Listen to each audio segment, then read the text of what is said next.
Hey everyone, and welcome back to the show. Hello, hello. So happy to have you here with us today. Alice, I have a question for you. Have you ever heard of an animal called the saiga? The saiga? Is that some kind of fish? Or maybe a bird? Nope, it's an antelope, and honestly, it's one of the strangest looking animals in the world. Strange looking. Now I'm curious. What makes it so strange? Well, it has this big bulbous nose that looks a bit like a small trunk. Some people say it looks like a cartoon animal. A cartoon animal with a trunk nose? Okay, you have my attention. Today's reading passage is all about the saiga, where it lives, what threatens it, and how people are trying to save it. Perfect for practicing our reading skills. Ooh, saving the saiga. Just from the title, I'm already guessing this is going to be a story about an animal in danger, right? And maybe there's some good news at the end? Like a happy ending? Great guess. It could also be about what people are doing to help, like conservation projects. Maybe there's a real team of scientists working to save them. I love a good rescue story, and I bet there's a sad part in the middle, like the animal almost disappears, and then people step in to help. You're already thinking like a reader. Let's dive in and see if your predictions are right. And here's what's coming up. In part 1, we read the passage together. In part 2, we learn some key skills. Part 3 is a quick review. And in part 4, we practice with real exam-style questions. Let's get started. Okay, welcome to part 1. This is our reading passage. The title is Saving the Saiga. Don't worry if you don't know the word saiga. We will explain everything as we go. Just relax and listen. I will read each paragraph slowly. After each paragraph, Alice will explain the main idea in simple English. Then we move on. Think of it like watching a nature documentary, but for your ears. Ready? Let's read. The saiga, a species of antelope native to Central Asia, once roamed the vast grasslands of this region in enormous herds, many millions strong. Regrettably, such spectacular sights are a thing of the past. Today, the saiga is largely confined to a single country, Kazakhstan. This country is estimated to be home to well over 90% of the global saiga population, with Russia, Mongolia, and Uzbekistan accounting for the rest. Okay, let me explain that in simple English. The saiga is a type of antelope. That's a wild animal with long legs and horns. A long time ago, millions of saiga lived on the grasslands of Central Asia. But now, things are very different. Most saiga, over 90%, live in just one country, Kazakhstan. One important word, confined. Confined means limited to one place.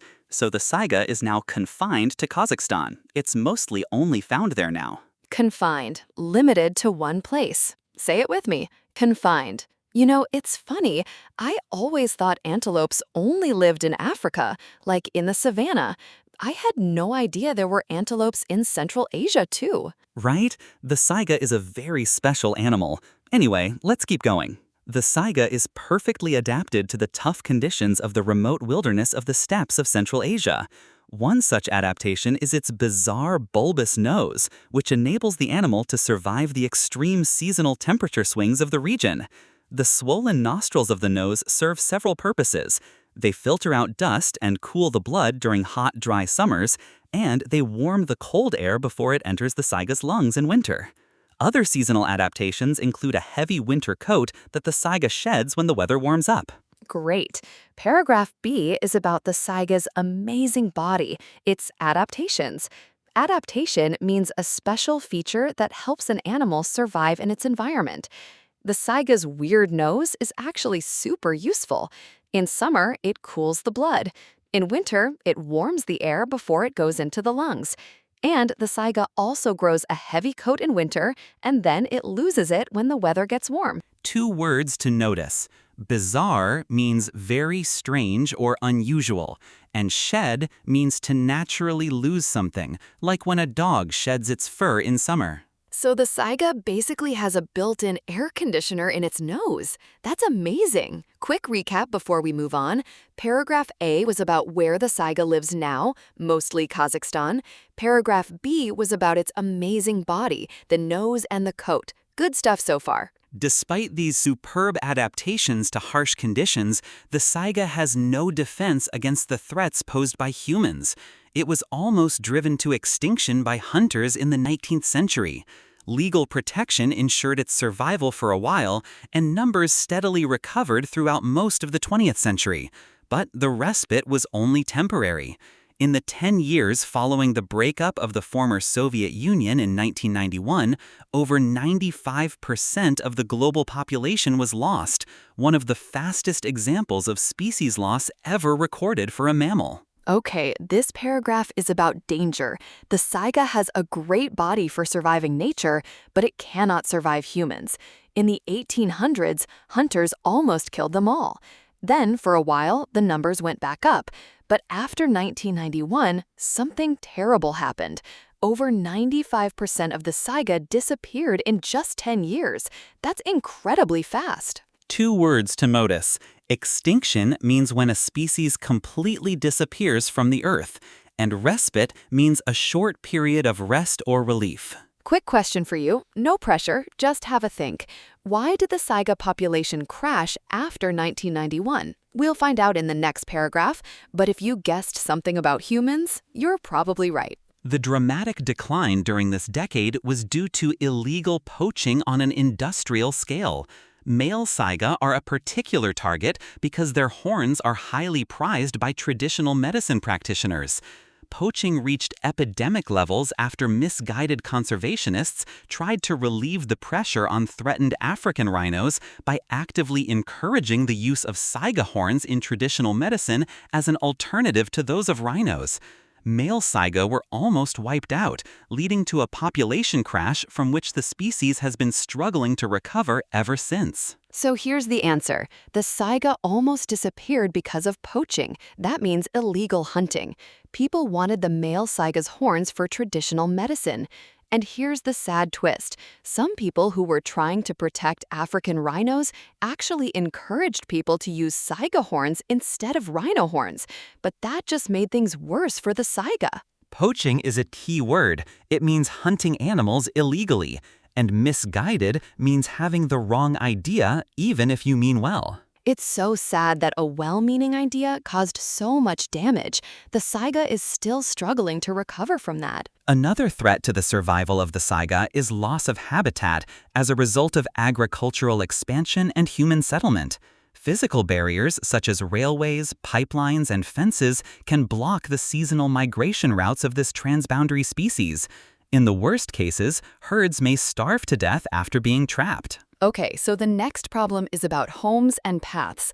The saiga is losing its habitat. That's its natural home. Farms and cities are taking over the land. Also, things like railways and fences block the routes the saiga uses to travel between places.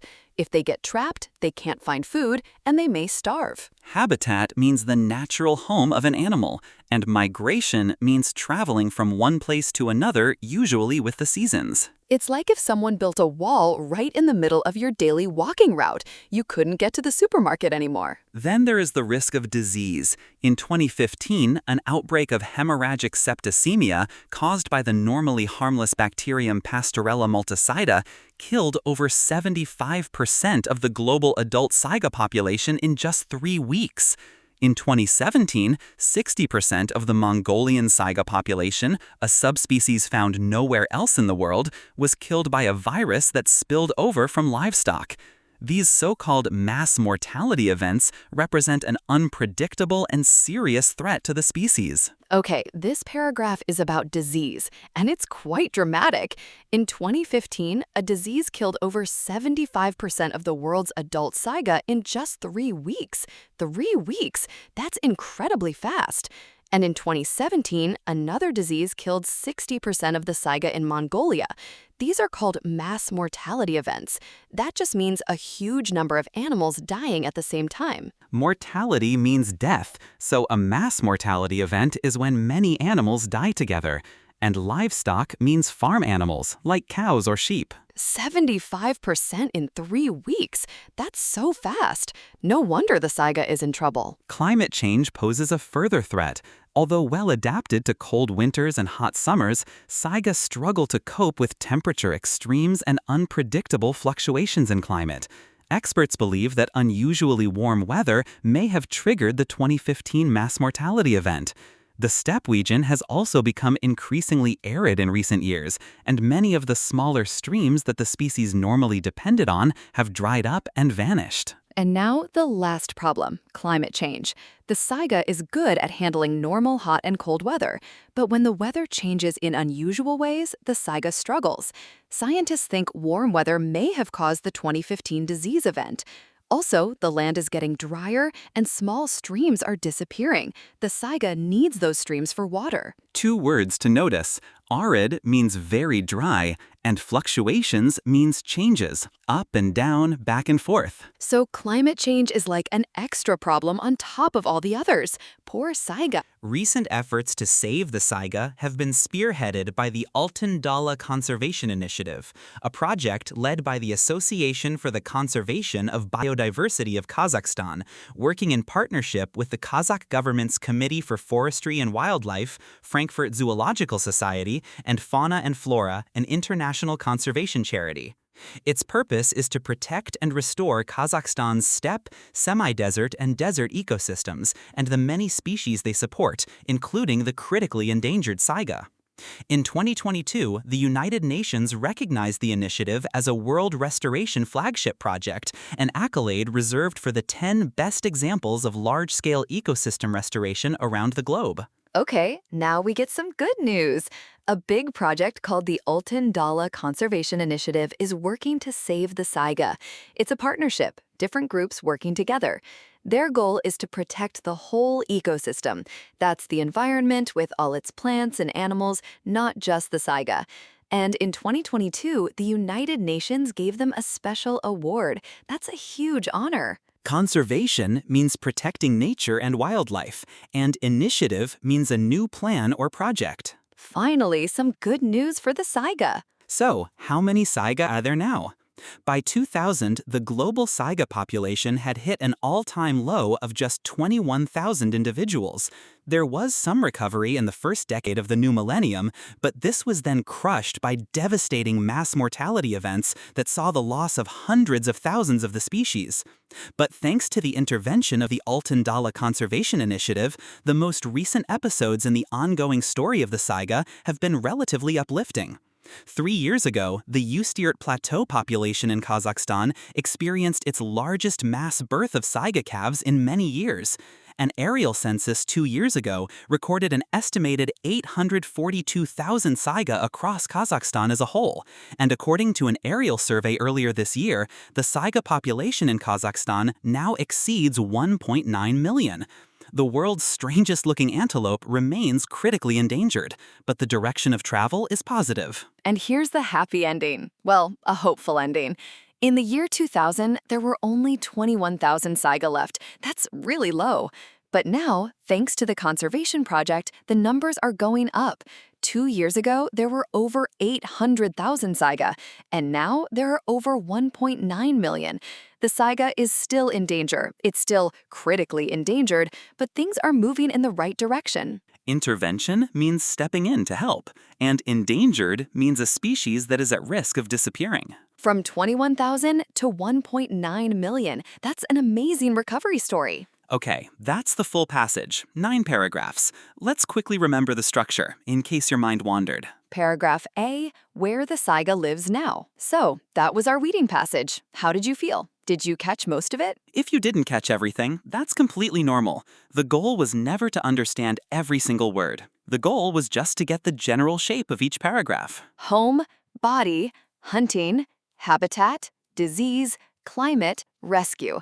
If you remember those 7 words, you've already done something very useful. And now, we're going to learn some key skills that help you handle questions about any passage like this. Let's go to part 2. Welcome to part 2. This is where we build our skills. Today, we're focusing on the skills you need for 2 question types, note completion and true, false, not given. Let's begin with skill 1. Okay, skill number 1, David. Skill number 1. Skim the whole passage first before you read carefully. Skim. You mean read it fast? Yes, very fast. Don't stop for difficult words. Just get the general idea of each paragraph. So for our Saiga passage, what's the general idea? The first paragraphs are about the Saiga and its body. Then we learn about the problems: hunting, habitat loss, disease, climate change, and the last paragraphs are about the rescue efforts. So it's basically introduction, problems, solutions. That's the shape. Exactly.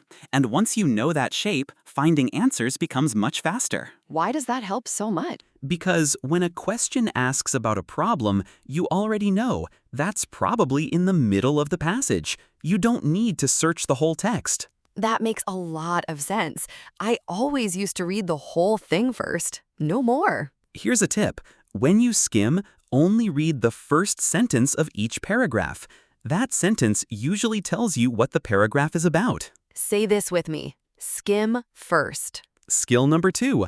Always read the questions first before you scan for answers. Wait, isn't that obvious? You'd think so, but many students start reading the passage in detail before they even know what they're looking for. Ah, so they waste time reading things they don't need. Exactly. If the question asks about adaptations, you already know which paragraphs to look at. Paragraph B. So the question guides the reading, not the other way around. Perfectly said. The question is your map. Read the map before you start walking. The question is your map. Say it with me. The question is your map. Okay, skill 3. Scan for key words. Don't read every word. Let your eyes jump to the important ones. What counts as a key word? Names, numbers, dates, and unusual words. For example, in our passage, Kazakhstan, 1991, 2015, horns. So if a question asks about numbers, I just scan for digits? Exactly. Your eyes move down the page quickly, like a camera, looking for the important things. Like a camera. My eyes are a camera. I love that. Numbers and dates are always easy to spot. If a question mentions 1991, your eyes will find it very quickly. All right, quick pit stop. So far, we've got skim first, questions are your map, and now eyes like a camera for keywords. 3 down, more to go. Skill 4 is a really useful one. Watch for paraphrasing. What do you mean by paraphrasing? The question will almost never use the exact same words as the passage. It will use synonyms instead. Can you give me an example from our Saiga passage? Sure. The passage says, the Saiga is largely confined to Kazakhstan.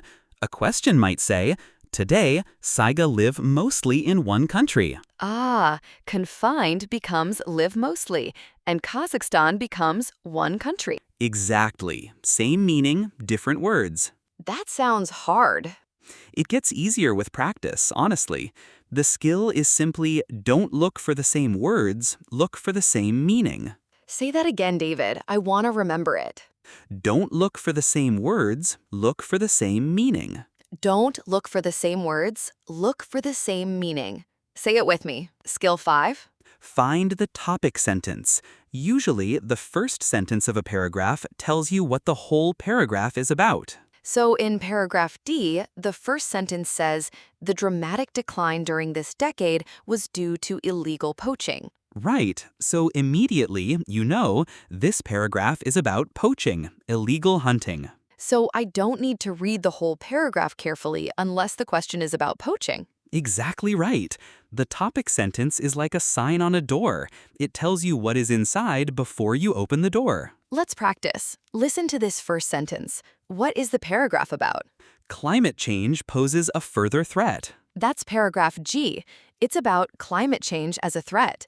Did you get it right?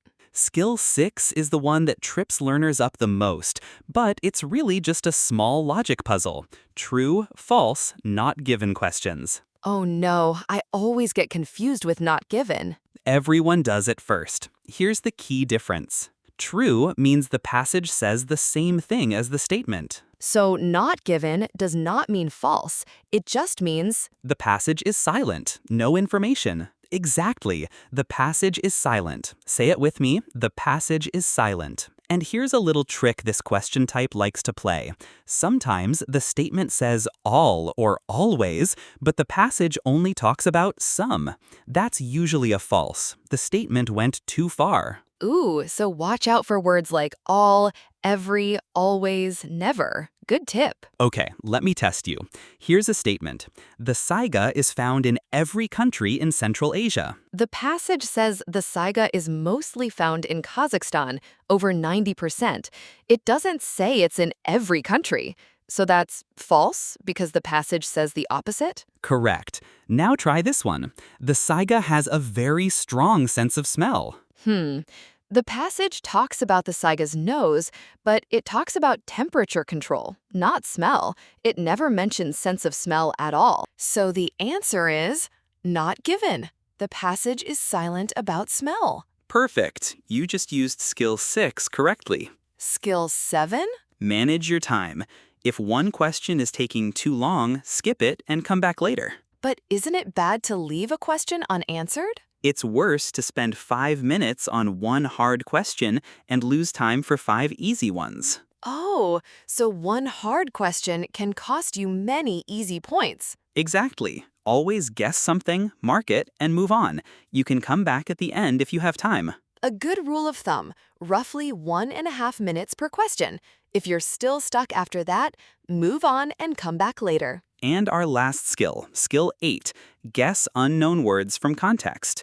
You will never know every word, and that is completely normal. Oh, that is so good to hear. For example, imagine you don't know the word arid in paragraph G, but the sentence talks about streams drying up and vanishing, so you can guess arid must mean dry. So I don't need the exact definition. I just need enough to understand the main idea. Exactly. Context is the words around the unknown word. Use those words as clues. Say this with me. Use context clues. And that's skill 8, and all 8 skills done. Wow, 8 skills. That was a lot, but I feel much more confident now. You should. These are real, practical skills that every good IELTS reader uses. And the important thing is, these skills work together. Skim, read the questions, scan for keywords, watch for paraphrasing, topic sentence, true, false, not given, time management, context clues. They are a team. All 8 working together. Let's go review them quickly. Before we move on to part 3, David, where can students practice these reading logic skills? Definitely check out IELTSlogic.com. It offers full reading passage breakdowns, listening practice, and speaking logic chain training. That's awesome. Built by system architects to sharpen your analytical thinking. Visit IELTSlogic.com today. Welcome to part 3. Quick review, no pressure. Just a fun recap. I'm going to quiz you, Alice, and everyone listening can play along too. Ooh, a quiz. I'm ready. Bring it on. Okay, Alice, skill 1. What do we do first when we get a reading passage? Read every word very carefully? No, that's the opposite. Skim first. Get the big picture. Right. Skim first. I knew that. Skill 2. What do we do after skimming? Read the questions. The question is my map. Exactly. Now, skill 3. How do we find information quickly? We scan for keywords, names, numbers, dates. My eyes are a camera. Nice. Skill 4. What's the big trap in most questions? Paraphrasing? The questions use different words than the passage? Exactly. Don't look for the same words, look for the same meaning. Skill 5. What does the topic sentence tell us? What the paragraph is about, like a sign on a door. Great. Skill 6, the tricky one. What's the difference between false and not given? False means the passage says the opposite. Not given means the passage is silent. It doesn't mention it at all. Perfect. Skill 7? Manage your time. Don't get stuck on one question. Move on and come back. And skill 8? Guess unknown words from context. Use the words around them as clues. 8 for 8. Well, almost. You did try to read every word at the start. That one doesn't count. I was warming up. Now, if you got most of those right, you're in great shape. If you missed a few, no worries. That's what practice is for. However you did, that is genuine progress. 8 skills reviewed, quickly and clearly. Remember, you don't need to memorize the names. You need to do them. Skills are actions, not words. Alice, a quick reminder for our listeners before we head into part 4. Yes, for complete reading sentence analysis, synonym replacements, and solution pathways, head over to IELTSlogic.com. It's designed by IELTS experts to help you build clear logic. Check out IELTSlogic.com and boost your score. Now, the most important part, putting the skills into action. Let's go to part 4. Welcome to part 4, practice time. We're going to use our passage about the saiga. Remember the one about the strange antelope with the big nose? And I'll ask you real exam-style questions. Try to answer before we give you the answer if you can. Say it out loud if you like. No pressure though, just listening carefully works too. After each question, we pause. Then we go back to the passage, look at the exact line, and explain the answer. We have 13 questions today. The first 7 are note completion. You fill in one word. The last 6 are true, false, not given. Let's start. Question 1. Complete the notes. The saiga has a large bulbous nose with swollen nostrils that keep what out? Let's go back to paragraph B. The passage says, the swollen nostrils of the nose serve several purposes. They filter out dust and cool the blood during hot, dry summers. So the answer is dust, D-U-S-T. The nostrils filter out. Welcome to part 4, practice time. We're going to use our passage about the saiga. Remember the one about the strange antelope with the big nose? And I'll ask you real exam-style questions. Try to answer before we give you the answer if you can. Say it out loud if you like. No pressure though, just listening carefully works too. After each question, we pause. Then we go back to the passage, look at the exact line, and explain the answer. We have 13 questions today. The first 7 are note completion. You fill in one word. The last 6 are true, false, not given. Let's start. Question 1. Complete the notes. The saiga has a large bulbous nose with swollen nostrils that keep what out? Let's go back to paragraph B. The passage says, the swollen nostrils of the nose serve several purposes. They filter out dust and cool the blood during hot, dry summers. So the answer is dust, D-U-S-T. The nostrils filter out dust. That's our scanning skill. We looked for filter out and found the answer right after it. Question 2. The nostrils also lower the temperature of its what in summer? Same sentence in paragraph B. They filter out dust and cool the blood during hot, dry summers. So the answer is blood, B-L-O-O-D. The nostrils cool the blood.